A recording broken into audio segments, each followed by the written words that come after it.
en vrai dire, cette guerre-là, Trump a perdu d'avance. Pourquoi? Parce que au début de cette guerre, Trump pensait que c'est lui qui devait faire les leçons et c'est lui qui doit dicter l'Iran.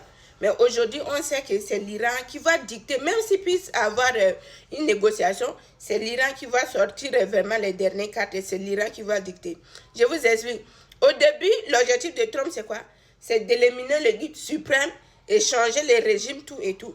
Mais on se rend compte que quand ils ont éliminé le guide, automatiquement, on a nommé nouveau guide. Il n'y a pas un changement, tout et tout. Donc, au final, il n'y a rien qui est changé. Il n'y a rien qui est changé. Et les États-Unis disent ils vont détruire toutes les forces iraniennes, tout ce qui est armement, tout et tout. Ils vont détruire. Mais on se rend compte que l'Iran a une capacité aujourd'hui de bombarder là où il veut. L'Iran part bombarder comme il veut, il retourne comme il veut. Et il y a une vidéo où l'Iran même a publié. Il y a un drone iranien qui est parti jusqu'à Irak, infiltrer les camps militaires des États-Unis, américains comme ça. Le drone a filmé tout. Et c'est les Iraniens qui ont publié. Ça veut dire que tout ce qu'on a commencé, tout le monde a commencé dès le début, c'était que de l'échec. C'était que de l'échec. Il n'y a pas quelque chose de concret.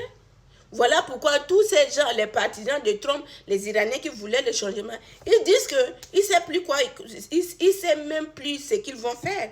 Parce que ce qu'ils ont souhaité là, c'était un changement de régime. Mais aujourd'hui, c'est le portrait de nouveaux guides qui est tenté de balancer partout dans la ville de Téhéran. Il n'y a rien qui est changé. Donc, en réalité, c'est mieux de ne pas commencer quelque chose. Parce qu'on est retourné à la case départ. Et la case de départ aujourd'hui est catastrophique. Donc, s'il peut y avoir une négociation, c'est l'Iran qui va dicter. Parce que l'Iran n'est pas capitulé. Trump pensait qu'il va capituler l'Iran. Mais non, il n'est pas capitulé. Ça veut dire que l'Iran a la possibilité d'imposer les choses. Et moi, je pense que c'est ce qui va passer. Si Trump demande l'aide, là, c'est parce qu'il voit que c'est déjà gâté. Et Trump veut amener d'autres personnes dans cette guerre. Heureusement que les autres pays, ils ne sont pas bêtes. Ils comprennent que non, cette guerre-là n'est pas pour nous. Cette guerre-là, nous, on n'a pas demandé, on n'a pas besoin de cette guerre. Voilà pourquoi Trump est dans l'embarras aujourd'hui. Il est en train de menacer, oh, si les autres pays ne s'impliquent pas, l'OTAN va faire ceci, faire cela. Mais toi-même, tu as cherché ton problème. Toi-même, tu as cherché ton problème. Il a dit dans une interview en disant que cette guerre-là, ce n'est pas sa décision seule. Il n'a pas déclenché cette guerre-là, ce n'est pas la décision, et ce n'est pas lui qui a décidé seul. Il y a aussi son entourage. Mais quand tu es président, il y a des choses, l'entourage peut te dire, mais toi-même, tu peux dire non, je ne peux pas m'hazarder.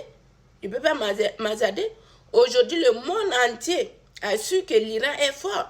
Et vraiment, c'est entré dans l'histoire.